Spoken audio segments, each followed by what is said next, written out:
జగన్ పర్యటన సందర్భంగా శ్రీకాకుళం జిల్లా అంపోలు జంక్షన్ లో జనాన్ని పోలీసులు అడ్డుకున్నారు. తన్నెందుకు అడ్డుకున్నారంటూ ఒక మహిళ పోలీసులు నిలదీసింది.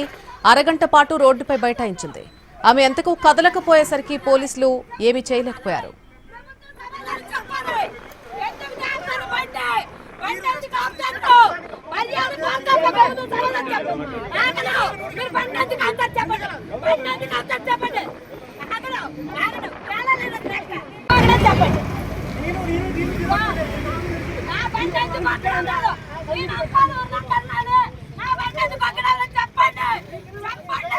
Madam garu, this is the national highway. It is not belonging to the Andhra Pradesh. You have to give permission. Some persons are going personal work. Aya, feed media vadu sakta cheptanu. Idi aadaliki ప్రభుత్వం న్యాయం లేదు. న్యాయం పద్ధతిలో చెప్పాలి.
జగన్ శ్రీకాకుళం పర్యటనకు సంబంధించి పూర్తి updates మా ప్రతినిధి నాయుడు అందిస్తారు. నాయుడు,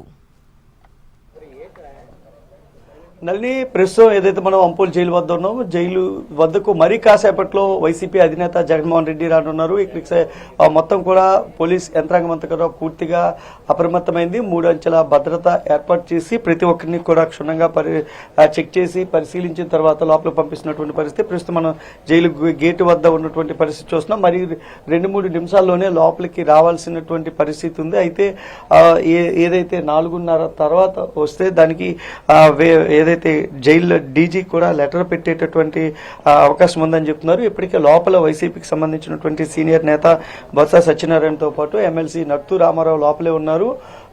కొంత క్యాన్వాయ్ ఆలస్యం కావడంతో కొంత గ్రేస్ పీరియడ్ అడిగేటటువంటి అవకాశం కూడా కనిపిస్తూ ఉంది. అయితే 4:30 లోపలికి రీచ్ అయ్యేటటువంటి అవకాశం అయితే మనకు కనిపిస్తుంది. ఎందుకంటే అంపోలు ప్రాంతం వద్ద కూడా వచ్చేసారు. జైలు సరౌండింగ్ ప్రాంతంలోనే జగన్ క్యాన్వాయ్ కూడా ఉన్నటువంటి పరిస్థితి అయితే ఉంది. ముఖ్యంగా పెద్ద ఎత్తున జనం సందోహం అయితే వస్తున్నటువంటి నేపథ్యంలో వాళ్ళని తప్పించుకుని వచ్చేందుకు అయితే చాలా ఇబ్బందులు పడాల్సినటువంటి పరిస్థితి అయితే కనిపిస్తుంది. ఇప్పుడు మనం చూడొచ్చు, ఏదైతే మొత్తం జైలు ప్రాంగణం అంతా కూడా పూర్తిగా పోలీస్ కంట్రోల్లో ఉంచారు. ఇక్కడ జైలు ప్రహరీతో పాటు ముందర మరో 3 అంచెల భద్రత కూడా ఏర్పాటు చేసినటువంటి పరిస్థితి. ఎవరిని కూడా లోపలికి విడిచిపెట్టినటువంటి పరిస్థితి కనిపిస్తుంది. అయితే జగన్ క్యాన్వాయ్ డైరెక్ట్ గా వచ్చేందుకు కూడా వీలుగా ఏర్పాట్లు అయితే చేశారు. లోపలికి వెళ్లిన తర్వాత ఇంకో అరగంట కూడా ఉండేటటువంటి అవకాశం అయితే కనిపిస్తా ఉంది. అయితే జగన్ క్యాన్వాయ్ వచ్చే మార్గం కూడా మొత్తం కూడా జనసంద్రంగా మారడం, జనంతో కిక్కిరిసిపోయి ఉండడంతోనే 2 గంటలకి రావాల్సినటువంటి జగన్ క్యాన్వాయ్ 4:30 అవుతున్నప్పటికీ కూడా ఇంకా ఈ జైలు ప్రాంగణానికి చేరుకున్నటువంటి పరిస్థితి అయితే ఉంది. నల్ని మరి కాసేపట్లో జగన్ ఈ ప్రాంగణానికి చేరుకుని మాజీ మంత్రి సీదిరి అప్పలరాజును పరామర్శించనున్నారు. ములాఖత్ ద్వారా కలిసి ఆ కుటుంబానికి భరోసా ఇవ్వనున్నటువంటి పరిస్థితి ఉంది.